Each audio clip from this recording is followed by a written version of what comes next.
Oh, I'm going crazy. I'm giving myself 24 hours to build this boat. I'm gonna show you in this video how to build this boat. Then I'm taking this boat to the Bahamas. Yes, I am going to drive this skiff, this old sailboat, convert it into a skiff. We're gonna take this boat straight to the Bahamas, solo crossing. How awesome. This is the Flying Scot. So this is a sailboat.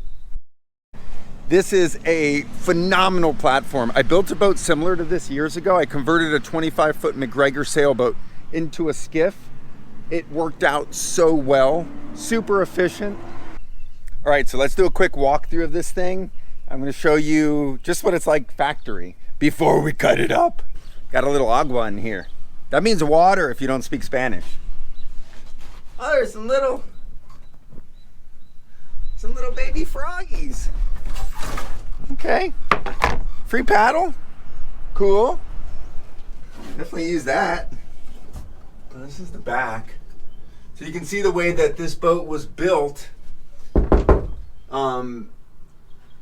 You've got solid fiberglass bottom, and then they've got a core material. You kind of see the outline here. Let's see if you guys can see that. But basically this whole floor, it's one of the things I really like about this boat. This entire floor has a core material, so it's basically sandwiched core. You've got fiberglass on the bottom, it was laid up in a mold, and then they put a core material and then glassed over that. So that gives you tremendous strength. Let's look inside the front. I think this could turn out to be a really cool storage, little nook to even camp underneath, sleep. I got some ideas going through my head. What would you do with this boat the way it is? I don't know if I can crawl in here. Yeah, I can crawl in easy. I'm gonna go with some spiders. Oh, dude. Easy. Probably looks super. It's not bad. And looking up here, so this is all, so there is wood. This is a wood deck. You can see how well made this boat is. Look at this. A little bit of mold up here. But, I mean, this thing's actually, look how big this is.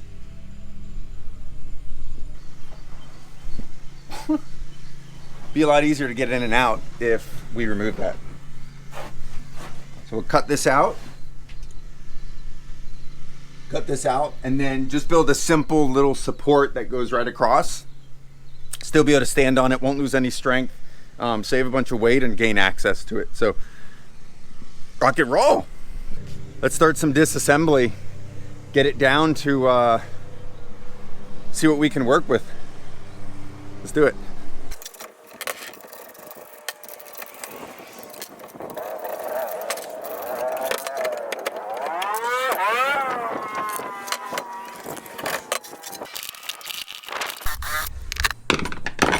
All right, so we're making progress. We got everything taken off the stern. A lot of holes to fill. We're gonna walk through this a little bit more after we finish taking apart. So now we're gonna move forward. We're gonna start taking apart stuff here in the cockpit. So, cockpit time! Cockpit time! Cockpit time!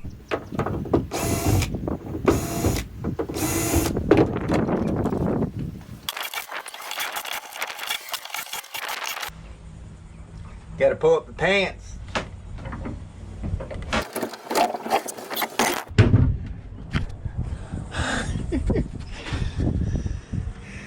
Okay, okay.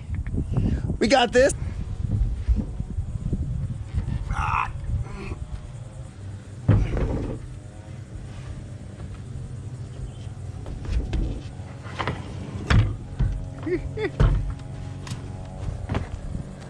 We got it.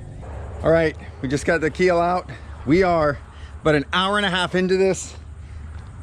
Whoo, it's hot. Making good progress. Holy moly, we just shed some weight. I can't believe that little keel weighed so much. Anyways, we don't have much left, guys. And then we're ready to start cutting up some stuff. So here we go. We're gonna mess with the keel box and then this front section.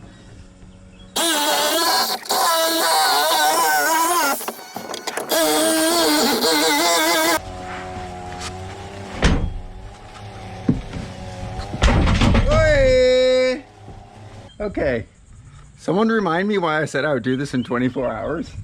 I'm dying. It is hot. And it is definitely summertime in Florida. So this is where we're at. I got everything taken off this thing that needs to be stripped. All the hardware that we wanted off. We've got the keel out. We are ready to start cutting. So that's our next step. So the first thing I want to cut out of here is going to be these benches. I want to free up as much cockpit. I want to free up as much cockpit space as possible.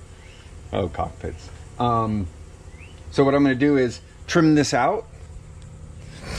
I'm going to run a piece of tape. Might as well do a nice clean line right now. Yes, I could just take a Sawzall, zip it off, but might as well tape it off, get a nice clean edge to follow, which I highly recommend doing. And then it's going to free up more space for us to cut out the keel box.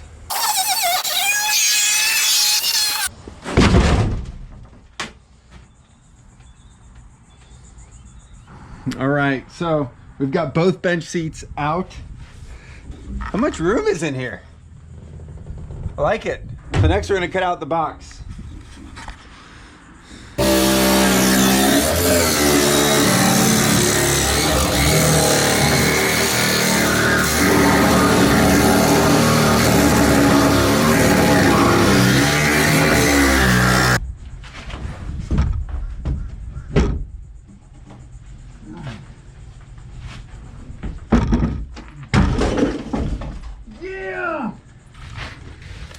All right, whee! We're rocking and rolling up in this. All right, you can see big open. This is little canvas where the keel would slide in. Hey, look at that little guy. What you doing in there? Come on, get up, get out. All right. And 3 hours in, with 3 hours into this build, I'm getting beat up, but we are making it happen. This is what we got going on. Yeah, 21 hours left. And we're putting it in the water, and we're going for a ride. And guess where we're gonna go? We're going to the Bahamas. All right, so back from lunch. My sweat has dried. It's time to bust out on this bad boy. So what we're gonna do now is I just grabbed a piece of scrap Kusa. So this is Kusa board. It's a composite. You could use plywood if you wanted. I happen to have this scrap piece laying around, which is awesome. And this is gonna be plenty strong for this application for building a transom. So what I'm gonna do on this is the quick version. Yes, I could easily, or not easily, but instead of crawling inside of here and trying to grind all the inside and make it flush and laminating from the inside, I'm not worried about protecting the back of this transom. You know, clearly we've got a ton of holes here that would have to be filled and have work done to it. So what I'm gonna do is I'm just gonna grind all of this down.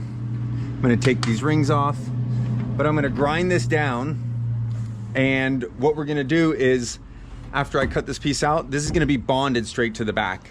And then once it's bonded to the back, I'm gonna do a couple laminations. That's gonna protect it. We're gonna be good to go on that. Especially for the size motor that's going on this.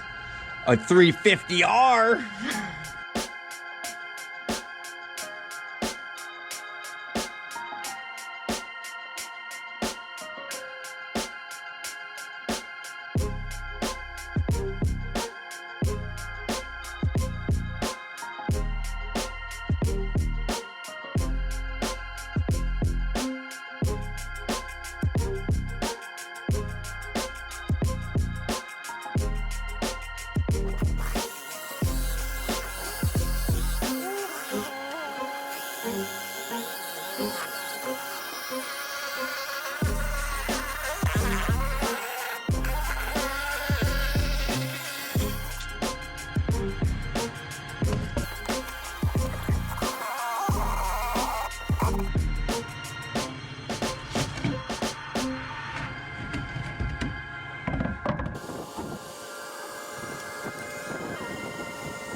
Got it.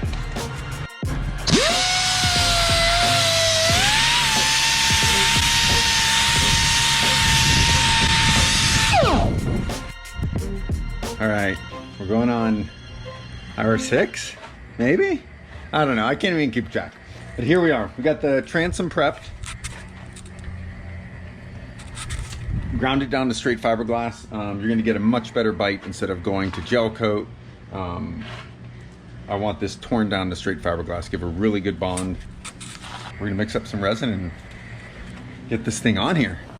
All right, so I'm mixing up just the polyester resin. I like to go with a 1% mixture, especially with this Florida heat. Gives me plenty of time to work with it. And the key to having successful fiberglass work is to mix your stuff properly. So I really spend extra time to mix it. Here I'm just getting everything wet out, and then I've mixed my own putty. This is what I'm going to use. It's mixed resin and aerosol or Cavasil, whatever you want to call it. And once I've got it spread evenly, I am literally going to just flop it onto the transom. And I've already pre-drilled so that I can just put in my screws. I've already test fit this and get it nice and tight. And that is going to wrap it up for part 1 of this 2-part series. Next video is going to be the finishing of this skiff. I'm going to walk you through all the fiberglassing process. We're going to take it for a test run. And of course, I am going to take this boat, work my way south down the intercoastal, and cross over to the Bahamas. Yes, this is going to be one you're not going to want to miss. Crossing over to the Bahamas on this skiff. It is one hell of a trip. As always, thanks again for watching. I really appreciate all your views, your comments, your subscriptions. You guys motivate me to continue doing these videos. Thank you, thank you, thank you, and I'll see you soon.